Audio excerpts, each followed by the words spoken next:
இரக்கம் நிறைந்த அன்பின் பரலோக தகப்பனே, நல்ல நேரத்துக்காக நன்றி செலுத்துகிறேன். ஆவியானவரே, இப்பொழுது நான் பாடப்போகிற பாடல், கொடுக்க போகிற செய்தி இந்த மக்களுக்கு பிரயோஜனமாக இருக்கட்டும். அவங்க மனம் திரும்பணும், ரட்சிக்கப்படணும். ஆண்டவரே, இதை கேட்டு தகப்பனே, இந்த மியூசிக் போடுற தம்பியும் கூட நீங்கள் ஆசீர்வதிங்க ராஜா. ஆண்டவரே, தொடக்கம் முதல் முடிவு வரை உடைய பிரசன்னம் இருக்கட்டும். ஆவியானவரே, வழி நடத்துங்க, பொறுப்படுத்துக்கங்க. இயேசுவின் நாமத்தில் வேண்டுகிறேன் பிதாவே, ஆமேன். முதல்ல ஒரு பாடல் பாடுறேன்.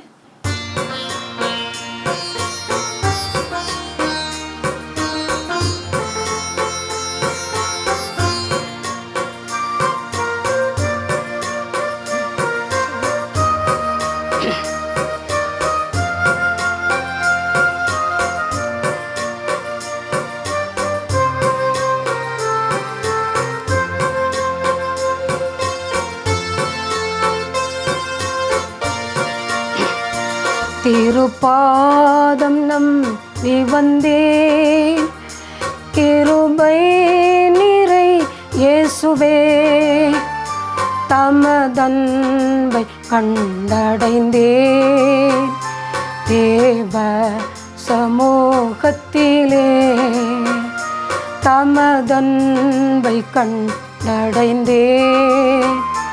தேவ சமூகத்திலே.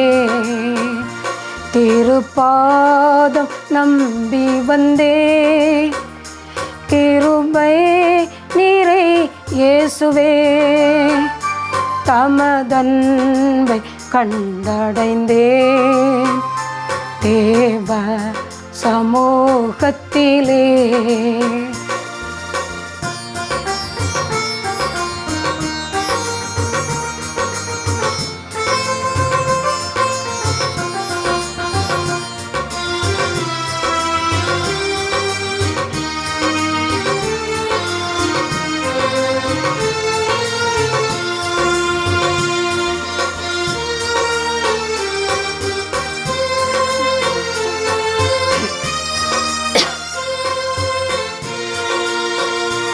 இளைப்பாறுதல் தரும் தேவா, களைத்தோரை தேற்றிடுமே.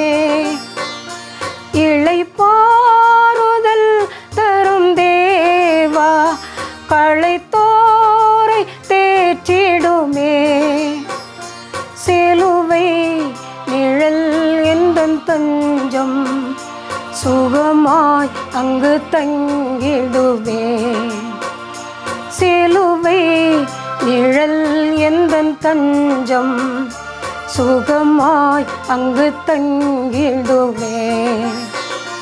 திருப்பாதம் நம்பி வந்தே, கிருபை நிறை இயேசுவே, தமதன்பை கண்டடைந்தே தேவ சமூகத்திலே, தமதன்பை கண்டடைந்தே தேவ சமூகத்திலே.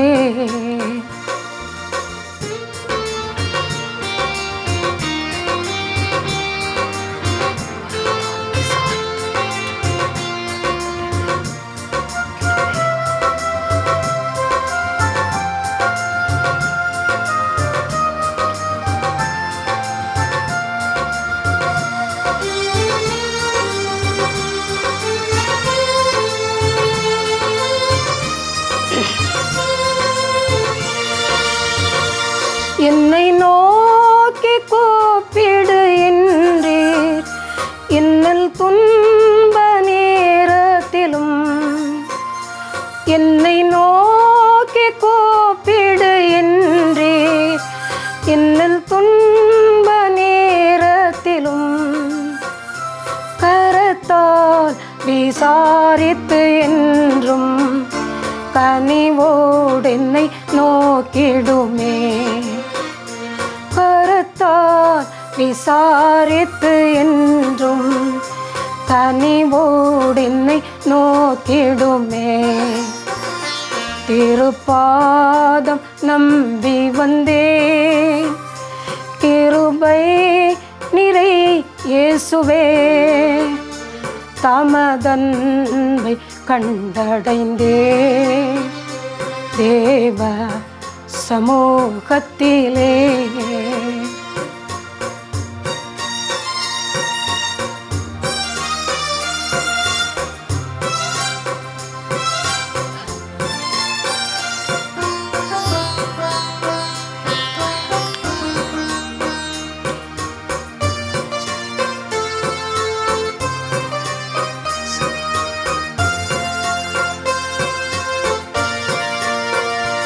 மனம் மாற மாந்தர் நீரல்ல, மன வேண்டுதல் கேட்டிடுமே. மனம் மாற மாந்தர் நீரல்ல, மன வேண்டுதல் கேட்டிடுமே. எனதுள்ள ஓற்றி ஜெபித்தே இயேசுவே உம்மை அண்டிடுவே. எனதுள்ள ஊற்றி ஜெபித்தே இயேசுவே உம்மை அண்டிடுவே. திருப்பாதம் நம்பி வந்தே கிருபை நிறை இயேசுவே தமதன்பை கண்டடைந்தே தேவ சமூகத்திலே.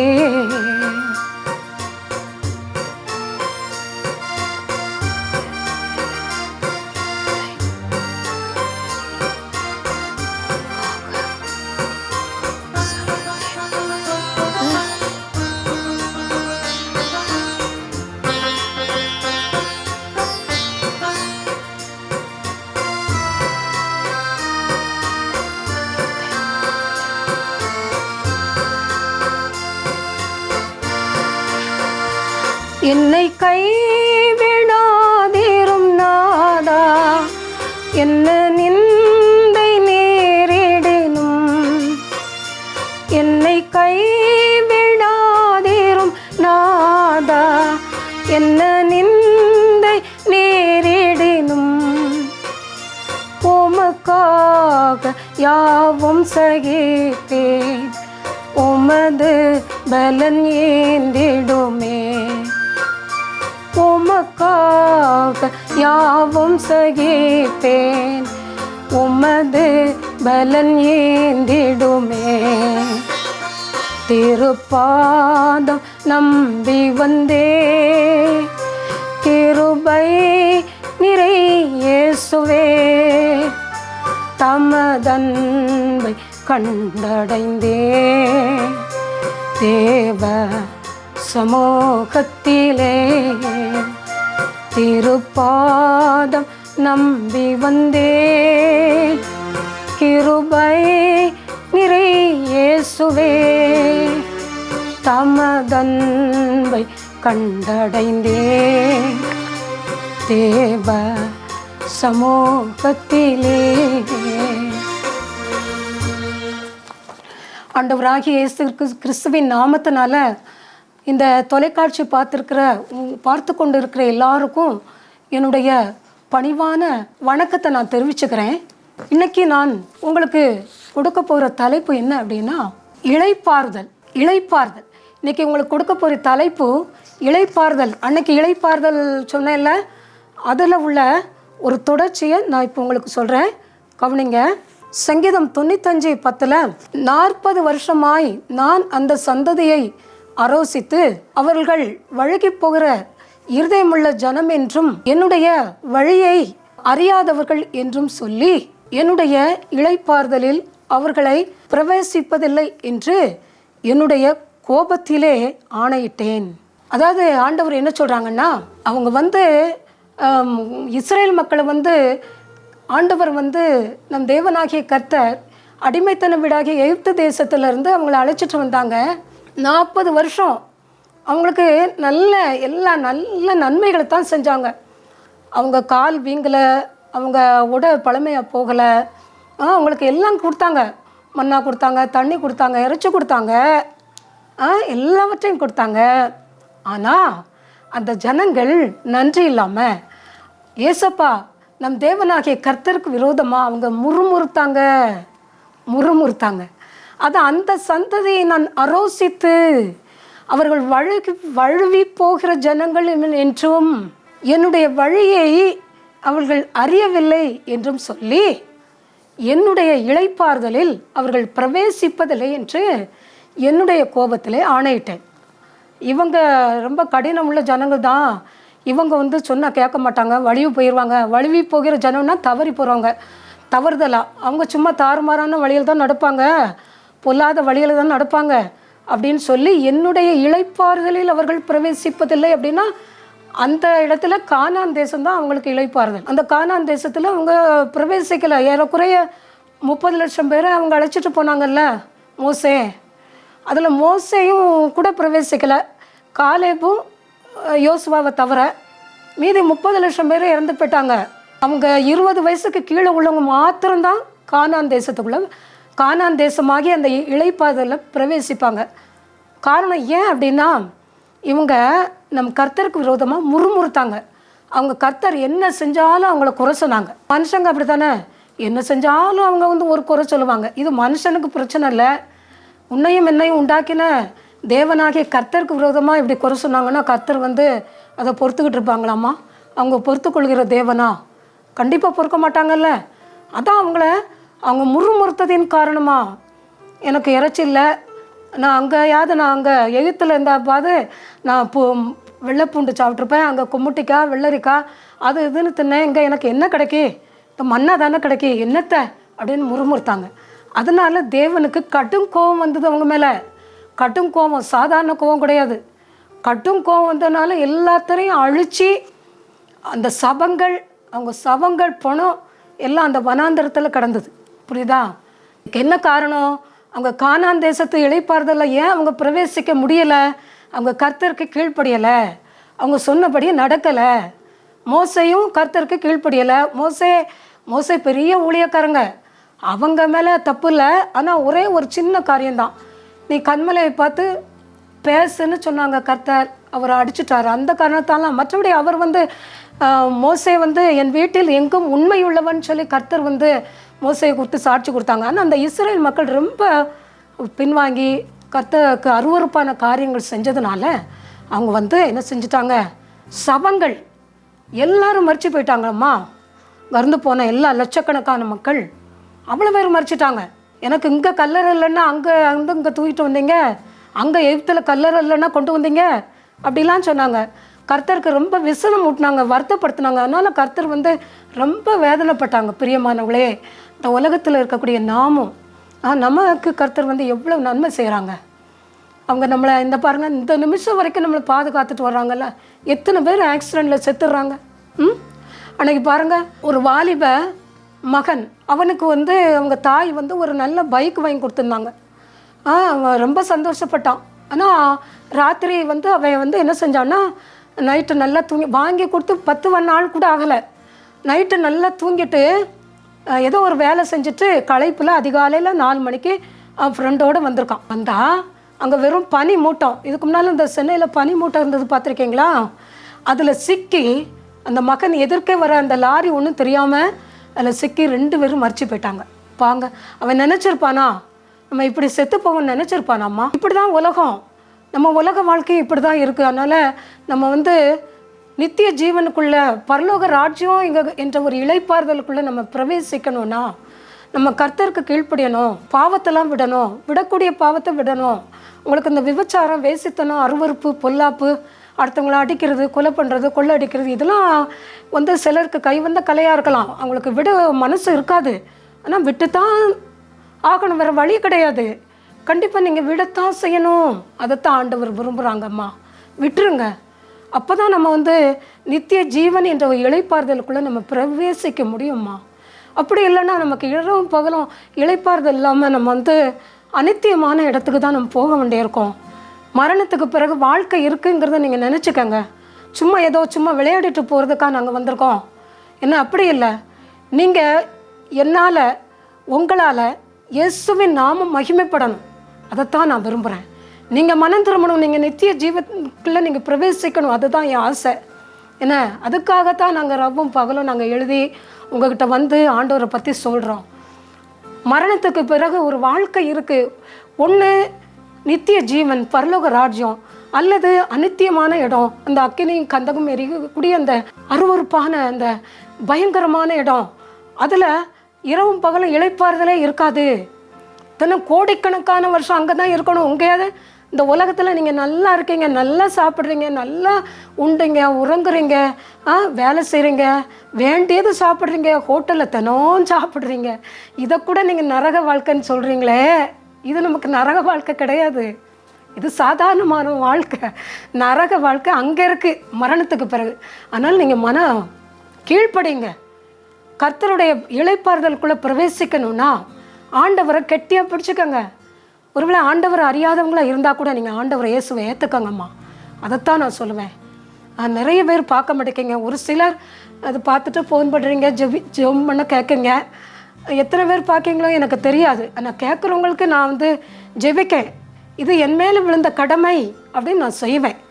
ஏன்னா ஆண்டவருக்கு செய்யக்கூடிய ஊழியம்னு சொல்லி யார் என்னை ஜெபிக்க கேட்டாலும் நான் ஜெபிச்சுட்டு தான் இருக்கேன். இப்போ இதை பார்த்து சிலர் ஃபோன் பண்ணுறாங்க. நீங்கள் என்ன செய்யுங்க, ஆண்டவரை பிடிச்சிக்கங்க, அவருடைய இளைப்பாறுதலுக்குள்ளே நம்ம பிரவேசிப்போம். கானான் இளைப்பாறுதல், இன்ப காணா, பரம காணானுக்குள்ளே நம்ம இளைப்பாறுதலை பிரவேசிக்கணும். அதெல்லாரும் ஏற்றுக்கங்க. மத்தேயு 11:28 வருத்தப்பட்டு பாரம் சுமக்கங்களே, நீங்கள் எல்லாரும் என்கிட்ட வாங்க, நான் உங்களுக்கு இளைப்பாறுதல் தருவேன்னு சொல்கிறாங்க. எல்லாரும் என்கிட்ட வாங்க, மனுஷனை தேடி ஓடாத, அங்கங்கன்னு அலையாத, நான் உனக்கு இளைப்பாறுதல் தருவேன், நீ ஏன் கவலைப்படுற அப்படின்னு கர்த்தர் சொல்கிறாங்க. நீங்கள் ஏன் கவலைப்படுறீங்க? ஆண்டவர்கிட்ட வாங்க, அவங்க நமக்கு இளைப்பாறுதல் தருவாங்க. மனுஷங்கிட்ட போய் சொல்லாத, ஐயோ எனக்கு இப்படி இருக்குது, எனக்கு இவ்வளோ கடன் பிரச்சனை, என் புருஷன் இப்படி என்னை விட்டுட்டு போயிட்டான், என் மனைவி என்னை கொடுமை பண்ணுறான், இப்படி என்னை எல்லாரும் சித்தி கொடுமை பண்ணுறாங்க, அப்புறம் எனக்கு வியாதி வந்துட்டே அப்படின்னு சொல்கிறீங்களா? மனுஷக்கிட்ட சொல்லி அழாதீங்க, கர்த்தர்கிட்ட போங்க, அவருடைய சமூகத்தில் ஜெபிச்சு அழுங்க. அவங்க வந்து நமக்கு என்ன செய்வாங்க? எல்லா ஆறுதலையும் தேறுதலையும் கர்த்தர் நமக்கு தருகிற தேவனாக இருக்காங்க. கர்த்தரை நீங்கள் விட்டுறாதீங்க. என்ன அதைத்தான் ஆண்டவர் வந்து என்ன செய்கிறாங்க, நம்மக்கிட்டலாம் எதிர்பார்க்காங்க. புரியுதா? ஆண்டவரை தேடி ஓடிவாங்க. உனக்கு என்ன பாரம், என்ன கவலை, என்ன கஷ்டம், என்ன நெருக்கம், என்ன இழப்பு, என்ன வேதனை, ஒன்றுமே உன்னால் சகிக்க முடியலையா, உன்னால் தாங்க முடியலையா, ஆண்டவர் மேலே வச்சிரு. உன் மேலேயே பாரத்தை சுமத்திக்கிட்டு இருக்காங்க. அவங்க தான் நமக்கு இளைப்பாறுதல் தருவாங்க. வெளிப்படுத்தின விசேஷம் 14வது அதிகாரம் 9 பார்த்தோம்னா, அவர்களுக்கு பின்னே 3ஆம் தூதன் வந்து மிகுந்த சத்தமிட்டு மிருகத்தையும் அதன் சொரூபத்தையும் வணங்கி தன் நெற்றியிலாவது தன் கையிலாவது முத்திரையை தரித்து கொள்கிறவன் எவனோ அவன் தேவனுடைய கோபாக்கினையின் பாத்திரத்தில் கலப்பில்லாமல் வார்ப்பிக்கப்பட்ட அவருடைய உக்கிரமாகிய மதுவை குடித்து பரிசுத்த தூதர்களுக்கு முன்பாகவும் ஆட்டுக்குட்டியானவருக்கு முன்பாகவும் அக்கினினாலும் கந்தகத்தினாலும் வாதிக்கப்படுவான். அதில் 11, அவன் வாதையின் புகை சதா காலங்களிலும் எழும்பும்.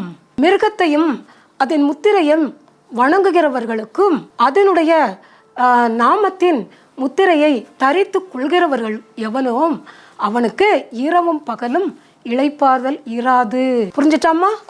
அதாவது இதில் எப்படி சொல்லப்பட்டிருக்கு தெரியுமா? மிருகத்தையும் அதன் சொரூபத்தையும் முத்திரையையும் தரித்து கொள்கிறவன் எவனோ. இது வந்து நீங்கள் இந்த வெளிப்படுத்தின விசேஷம் 13வது அதிகாரத்தில் பார்க்கலாம். ஒரு மிருகம் வரும், அந்த சொரூபத்தை எல்லாரும் வணங்குவாங்க. ஏன்னா அது வந்து நிறைய அற்புதங்கள்லாம் செய்யும். அதை பார்த்து நிறைய மக்கள் மனசு மாறிடுவாங்க. ஆண்டவர் விட்டுட்டு அந்த மிருகத்து பக்கத்தில் போயிடுவாங்க. புரியுதா? அது பக்கத்தில் போய் அந்த கோபாக்கினையின் பாத்திரத்தில் கலப்பில்லாமல் வார்ப்பிக்கப்பட்ட அவருடைய உக்கிரமாகிய மதுவை குடித்து தேவனுடைய அந்த கோபாக்கினைக்கு பாத்திரவனால் மாறிடுவாங்க. அப்போ அந்த முத்திரை வந்து 666ன்னு சொல்கிறாங்க. அதை வந்து நெற்றியில் கையிலலாம் தரிச்சிருவாங்க. ஏன் அப்படின்னா அது இருந்தால் தான் நம்ம பேங்கில் பணம் எடுக்க முடியும், எதுவும் வாங்க முடியும், கொடுக்க முடியும், ஒரு இடங்களில் குடியிருக்க முடியும். அதெல்லாம் வெளியே தள்ளிடுவாங்க. அதனால் பயந்து எல்லா மக்களும் அதை வந்து தரிச்சிருவாங்க. வேறு வழி இல்லாமல் தரிச்சிருவாங்க. அதனால் அவங்க என்ன செய்வாங்கன்னா, பரிசுத்த தூதர்களுக்கு முன்பாகவும் ஆட்டுக்குட்டியானவருக்கு முன்பாகவும் என்ன அந்த கந்தகத்தினாலும் வாதையினாலும் வாதிக்கப்படுவான். அவர்களுடைய வாதையின் புகை சதா காலங்களிலும் எழும்பும்.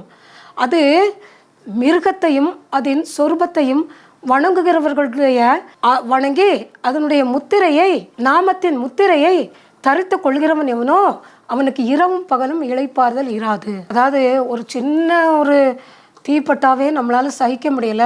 என்ன ஒரு சின்ன இந்த பாருங்க, மின்சாரத்தால் நிறைய நெருப்பு எரியுதுல, சில இடங்களில் நெருப்பு எரியுது, அதெல்லாம் தாங்க முடியலை. சின்ன சின்ன ஒரு தீயை தாங்க முடியலையே. இந்த பாரு குக்கர் சுட்டா எப்படி வலிக்கு நமக்கு தூக்கி வைக்கும்போது. அப்படி இருக்கும்போது இரவும் பகலும் சதா காலங்களிலும் உனக்கு இளைப்பாறுதல் இருக்காது. அங்கே என்ன இருக்கும்னா அக்கினி புகை கந்தகம் இருக்கும், அக்கினி கடல் இருக்கும். அங்கே சதா காலங்களிலும் கோடிக்கணக்கான வருஷம் அங்கே தான் இருக்கணும். அதை நம்மளால் தாங்க முடியாது, அநித்தியமான இடம். அப்போ அதனால் நீங்கள் தயவு செய்து கேட்டுக்கோங்க, அந்த மிருகத்தையோ அந்த சுரூபத்தையோ வணங்காதங்க, அதன் முத்திரையை தரிச்சிடாதீங்க. நமக்கு சாப்பாடு இல்லைனாலும் பரவாயில்ல, நம்ம செத்தாலும் பரவாயில்ல, மரணமே நேர்ந்தாலும் முத்திரையை நீங்கள் தரிச்சிடாதீங்க. ஏன்னா உங்களுக்கு இப்போ நல்லாயிருக்கும், பிறகு பின்னாடி நீங்கள் மரணத்துக்கு பின்னாடி அவ்வளோதான், உங்கள் வாழ்க்கை முடிஞ்சு போயிடும். அதனால் நீங்கள் என்ன செஞ்சுருங்க, அதை தரிச்சிடாதீங்க. ஆண்டவருடைய இயேசு கிறிஸ்துவின் முத்திரையை உங்கள் வலது கைகளிலும் உங்கள் நெற்றிகளிலும் நீங்கள் தரித்து கொள்ளுங்கள். அது வெளிப்படுத்தின விசேஷத்தில் இருக்குது, புரியுதா? அந்த முத்திரையை யாரும் தரிச்சிடாதீங்க. ஏன்னா நம்ம எதிரிகளுக்கு, நம்ம சத்துருக்களுக்கு கூட அப்படி ஒரு நிலைமை வரவே கூடாதுன்னு நீங்கள் வேண்டிக்கணும். ஏன்னா அது ரொம்ப கொடூரம். மரணம் வரைக்கும் நீங்கள் நல்லா இருப்பீங்கம்மா, சந்தோஷமாக இருப்பீங்க, சாப்பிடுவீங்க, எல்லா வேலையும் செய்வீங்க, பணம் கோடிக்கணக்கான பணம் உங்கள் மேலே புரளும். அது என்ன, ஜஸ்ட் அதெல்லாம் ஒரு மாயை தானே. இந்த பிரசங்கஜில் சொன்னப்பட்டது போல் அதெல்லாம் நீங்கள் பெருசாக நினைக்காதீங்க. நிறைய பேருக்கு இப்போ இந்த யூடியூப்லலாம் அந்த கிறிஸ்தவ நிகழ்ச்சிகளை பார்க்குறதுக்கு இஷ்டம் இல்லை. ஒரு சினிமா பாட்டை போடுங்க, 10 லட்சக்கணக்கான மக்கள் பார்த்து அழிஞ்சு போகிறாங்க. ஆனால் ஆண்டவரை பற்றி சொல்கிற இடத்துல அவங்களுக்கு இந்த யூடியூப்பை பார்த்து அந்த பிரசங்கத்தெல்லாம் கேட்க மனசு இல்லை. எதுக்காக போடுறாங்க? அவங்க கேட்டு மனம் திரும்பி ஆண்டவரை ஏற்றுக்கிடட்டும், அவங்க ரட்சிக்கப்படணும், தருவறுப்பான பயங்கரமான அந்த நரகத்துலேருந்து மீட்டு எடுக்கட்டும்னு சொல்லி தானே இந்த இதில் போடுறாங்க. யூடியூப்லேயும் போடுறாங்க, தொலைக்காட்சியிலையும் பேசுகிறாங்க. ஏன் அதெல்லாம் சிலர் கேட்க மாட்டேக்காங்க, ரொம்ப நிர்விசாரமாக இருக்காங்களோ தெரில. என்ன அது ஆண்டவருக்கு தான் வெளிச்சம் அப்படின்னா அப்படி இருக்காதீங்க. அப்புறம் நம்ம பரிதவிக்கப்பட்டுருவோம், நம்மளை தான் சொல்ல முடியும். உங்களுக்கு ஆசீர்வாதம்னு சொல்லி ஒரு பிரயோஜனம் கிடையாது. ஆண்டவர் நம்மளை ஆசீர்வதிப்பாங்க ஆட்டோமேட்டிக்காக. உங்களை உலக பிரகாரமான காரியங்கள்லாம் ஆசீர்வதிப்பாங்க, அதை பற்றி நீங்கள் கவலைப்படாதீங்க. ஆனால் நமக்கு மெயின் தேவை நித்திய ஆசீர்வாதம், நித்திய ஜீவன், ஆவிக்குரிய ஆசீர்வாதம் தான். இந்த ஆசீர்வாதம் என்ன, இருக்கிற வரைக்கும் நீங்கள் நல்லா இருக்க வேண்டியதான். ஆண்டவர் அழைக்கும் போது நம்ம போய் தான் ஆகணும். நமக்கு மெயினான ஆசீர்வாதம் பரலோக ஆசீர்வாதம் தான். என்ன இந்த ஜனங்கள் பாரு, ஒரு பாட்டை, ஒரு சினிமா பாட்டை போட்டால் கோடிக்கணக்கில் பார்க்காங்க. சும்மா ஏதோ ஒரு நகைச்சுவையை போட்டாங்கன்னா லட்சக்கணக்கான மக்கள் பார்த்து முந்தி அடிச்சுட்டு போகிறாங்க. ஒரு அரசியல் தலைவர்கள் வந்துட்டாங்கன்னா கூட்டம் கூடி ஒருத்தருக்கு அடிச்சு பிடிச்சி சாகுறாங்க. வேலுச்சாமிபுரமா அங்கே எத்தனை பேர் செத்தாங்க. அட்லீஸ்ட் அவர் மனுஷர் தானே, ஆண்டவரையை பார்க்க போனாங்க. இதெல்லாம் மாயை. நீங்கள் இதே கர்த்தருடைய ஊழியத்தை, அவருடைய பிரசங்கத்தை கேட்க போயிருந்தீங்கன்னா உங்களுக்கு இதெல்லாம் நேர்ந்திருக்காது, தெரியுதா? அதனால் மனுஷங்க நமக்கு பெருசா, ஜீவன் உள்ள தேவன் தானே பெரியவங்க. அதனால் அவங்கள நோக்கி பாருங்கள், அவ்வளோதான் நான் சொல்ல முடியும். மனுஷனை நோக்கி பார்த்து ஒரு பிரயோஜனம் கிடையாது. ஆபகுக்கு 3:16 பின் என் நிலையிலே நான் நடுங்கினேன்,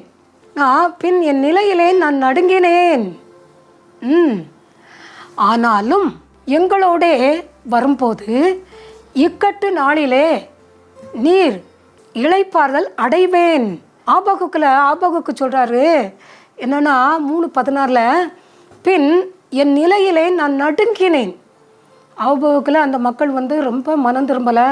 அதனால் ஆண்டவர் சொன்னாங்க அவங்களுக்கு ரொம்ப அழிவு வரும், அவங்க நிலைச்சி இருக்க மாட்டாங்க, எல்லாரும் அழிஞ்சு போயிடுவாங்க, அவங்க எனக்கு விரோதமாக இருக்காங்க, அதனால் நான் கண்டிப்பாக அவங்கள அழிச்சு போடுவேன், அவங்களுக்கு ரொம்ப கொடுமை நடக்கும், நாசத்துக்கு மேலே நாசம் வரும், அழிவு வரும், அவங்க கண்டிப்பாக நிலச்சி நிற்க மாட்டாங்க, எல்லாரையும் அழிச்சிருவேன் அப்படின்னு சொல்லும்போது இவர் ஆபகுக்கு நடுங்கிறார். நான் என் நிலையிலே நடுங்கினேன், அவருக்கு பயம் வந்துட்டு. ஆனாலும் எங்களோட எதிர்த்து வரும் ஜனங்கள் வரும்போது இக்கட்டு நாளிலே இளைப்பாறுதல் அடைவேன். ஆனால் எனக்கு கவலை இல்லை. ஏன்னா ஆபகுக்கு ஆண்டவரை அவங்க நல்லா ஏற்றுக்கிட்டாங்க. அவர் தீர்க்கதரிசி. அந்த மக்களுக்கு, இஸ்ரேல் மக்கள், யூதா மக்களுக்கெல்லாம் கர்த்தரை சொல்லக்கூடிய ஒரு தீர்க்கதரிசி. அதான் அவர் சொன்னார், என்னென்னா நான் எதை பற்றியும் கவலைப்பட மாட்டேன், ஆனால் எனக்கு நடுக்கம் இருக்குது. ஆனாலும் என் ஜனங்கள் என்னை எதிர்த்து ஜனங்கள் வரும்போது, நான் என்னை எதிர்க்கும் ஜனங்கள் வரும்போது நான் என் இக்கட்டிலே நான் இளைப்பாறுதல் அடைவேன். இக்கட்டு நாளில் நான் இளைப்பாறுதல் அடைவேன். நான் கவலையே படமாட்டேன்னு சொல்கிறாங்க. அதனால் நம்ம யார் உங்களுக்கு விரோதமாக 1000 10,000 பேர் எதிர்த்து நின்னாலும் நீங்கள் கவலைப்பட வேண்டிய அவசியம் இல்லை. புரியுதா? அதனால் என்ன செய்யணும், எதை குறித்து கவலைப்படாமல் கர்த்தர் நம் பட்சத்தில் இருக்காங்க, ஆனால் நான் பயப்படேன் அப்படின்னு சொல்லி ஆண்டவருக்குள்ளே எனக்கு கர்த்தர் இளைப்பாறுதல் தருவாங்க அப்படின்னு சொல்லி கர்த்தரை நோக்கி நம்ம நோக்கி பார்க்கணும். வெளிப்படுத்தின விசேஷம் 10:9 முதல் பார்த்தோன்னா, தேவ வசனத்தின் நிமித்தம் தாங்கள் கொடுத்த சாட்சியின் நிமித்தமும் கொல்லப்பட்டவர்களுடைய ஆத்துமாக்களை பலிபீடத்தின் கீழ் கண்டேன். அவர்கள் பரிசுத்தமும் சத்தியமுள்ள ஆண்டவரே, தேவரீர் பூமியின் மேல் குடியிருக்கிறவர்களிடத்தில் எங்கள் இரத்தத்தை குறித்து எதுவரைக்கும் நியாய தீர்ப்பு செய்யாமலும் பழி வாங்காமலும் இருப்பீர் அப்படின்னு சொல்கிறாங்க. அதாவது, நான் இப்படி இருக்கனே ஆண்டவரே, நாங்கள் உங்களுக்காக நாங்கள் இரத்த சாட்சியாக மறைச்சோமே, நாங்கள் வசனத்தை நிமித்த சாட்சியாக மறைச்சோமே, இன்னும் எத்தனை இப்படி நாங்கள் எவ்வளோ நாள் கஷ்டப்பட, எது வரைக்கும் நீங்கள் இந்த மக்கள்கிட்ட பழி வாங்காமலும் அவங்கள குறித்து நியாய தீர்ப்பு செய்யாமலும் இருப்பீங்க அப்படின்னு கேட்காங்க. அதுக்கு கர்த்தர் சொல்கிறாங்க, கொஞ்ச நாளைக்கு பொறுத்துக்கங்க, இன்னும் நிறைய பேர் ரட்சிக்கப்படணும், நிறைய பேர் உங்களை மாதிரி சாட்சியாக மறிக்க வேண்டியிருக்கு, அவங்களாம் வந்த உடனே அவங்களுக்கு தக்க பாடம் சொல்கிறேன்னு சொன்னாங்க. அது மாதிரி நமக்கு இது ஒரு பெரிய காரியம் கிடையாது. நம்ம ஆண்டவருக்காக இரத்த சாட்சியாக மறிக்கும்போது கண்டிப்பாக நமக்கு நித்திய ஜீவன் உண்டு, பரலோகத்தில் நமக்கு இளைப்பாறுதல் உண்டு. எப்படி இந்த மக்கள் பரலோகத்தில் பலிபீடத்துலேருந்து முறையிடுறாங்க, அது மாதிரி அவங்கள நம்மளும் பரலோக ராஜ்யத்தில் சேர்த்துக்கொள்ளப்படுவோம். நம்ம இரத்த சாட்சியாக மறிக்கும்போது கர்த்தருக்காக, நம்ம இயேசுவுக்காக நம்ம ஜீவனையே கொடுக்கும்போது கர்த்தர் நமக்கு நித்திய ஜீவன் கொடுப்பாங்க. புரியுதா? தேவன் தாமே இந்த வசனத்தை ஆசீர்வதிப்பாராக. ஜெபம். இரக்கம் நிறைந்த அன்பின் பரலோக தகப்பனே, நல்ல நேரத்துக்காக நன்றி செலுத்துகிறேன் ஐயா. ஆண்டவரே, இந்த செய்திகள் பாடல்கள் கேட்ட அந்த மக்களை ஆசீர்வதிங்க. இந்த தொலைக்காட்சி பார்த்து கொண்டு இருக்கிற மக்கள் ஆண்டவரே, என்னென்ன வியாதியால் பாதிக்கப்பட்டிருக்காங்களோ எல்லா வியாதியிலேருந்து விடுதலையை கொடுங்கப்பா. ஆண்டவரே, கைவலி, கழுத்து வலி, pressure, sugar, cancer, blood cancer, breast cancer, brain cancer உட்பட எல்லா கேன்சர்லேருந்து விடுதலையை கொடுங்கப்பா. ஆண்டவரே, இன்னும் கண் நோய், ஆண்டவரே லிவர் நோய், ஆண்டவரே கர்ப்பப்பையில் இருக்கக்கூடிய வியாதி எல்லாவற்றிலுமிருந்து விடுதலையை கொடுங்க. பக்கவாதம் உட்பட பல நோயால் பாதிக்கப்பட்டு படுக்கையில் இருக்கக்கூடிய மக்கள் படுக்கையை மாற்றி போடுங்க ராஜா. படித்து வேலை இல்லாத மக்களுக்கு வேலையை கொடுங்க. திருமணம் நடக்காதவங்களுக்கு திருமண காரியங்களை நடத்தி கொடுங்கப்பா. ஆண்டவரே, உலகத்தில் எத்தனை மக்கள் எவ்வளவு பிரச்சனையாக இருப்பாங்க. கடன் பாரத்தால் தவிக்கக்கூடிய மக்களுக்கு கடன் பாரத்தில் இந்த விடுதலையை கொடுங்க. குழந்தை இல்லாமல் தவிக்கக்கூடிய மக்களுக்கு ஆண்டவரே இரட்டத்தனையான ஆசீர்வாதத்தை கொடுங்க. தகப்பனே, எத்தனை இடங்களில் மழை இல்லாமல் கஷ்டப்படுறாங்க, மழை இல்லாத இடத்துக்கு மழையை கொடுங்க அப்பா. புயல் வெள்ளத்தால் பாதிக்கப்பட்ட மக்களுக்கு அதிலேருந்து விடுதலையை கொடுங்க. இந்த உலகத்தில் இருக்கக்கூடிய மெஜாரிட்டியான வாலிபர்கள் ஆண்டவரே மனம் போல வாழ்கிறாங்க, பாவத்தை தண்ணீரை போல பருகுறாங்க, பார்க்க யாரும் இல்லை, கேட்க யாரும் இல்லைன்னு நினச்சி தங்களையே கெடுத்துக்கிட்டு இருக்காங்கப்பா. இந்த மக்கள் எல்லாரும் மனம் திரும்பட்டும், ரட்சிக்கப்படட்டும், இயேசு அறியட்டும், இயேசு தான் மெய்யான தெய்வம்னு சொல்லி கண்டுகொள்ளட்டும். மரணத்துக்கு பிறகு ஒரு வாழ்க்கை இருக்குங்கிறத எல்லாரும் அறிந்து கொள்ளட்டும் ராஜா. ஆண்டவரே, பலப்படுத்துங்க, வழி நடத்துங்க ராஜா. ஆண்டவரே, ஒவ்வொருவரையும் பேர் பேராக குடும்பமாக ஆசீர்வதிங்க. அவங்க கையிட்டு செய்யக்கூடிய எல்லா வேலைகளையும் ஆசீர்வதிங்க. யோபு குடும்பத்தை வேலையடைச்சது போல எல்லா குடும்பங்களையும் நீங்கள் வேலையிடுங்க. எந்த ஒரு ஆபத்துகளுக்கும் மோச நாசங்களுக்கும் இந்த மக்களை நீங்கள் விலக்கி பாதுகாத்து கொள்ளுங்க. மர்ம காய்ச்சல், மர்ம நோயிலிருந்து விடுதலையை கொடுங்க. மீதியான நேரம் முழுதையும் பொறுப்படுத்துக்கோங்க. எந்த ஒரு ஆபத்துகளுக்கும் மோச நாசங்களுக்கும் விலக்கி பாதுகாத்து கொள்ளுங்க. இயேசுவின் நாமத்தில் வேண்டுகிறேன் பிதாவே, ஆமேன். ஆண்டவருடைய நாமம் மகிமைப்படட்டும். ஆண்டவருக்கே மகிமையும் கனம் வல்லமையும் உண்டாகட்டும். என் ஃபோன் நம்பர் குறிச்சிக்கங்க, 9487549354.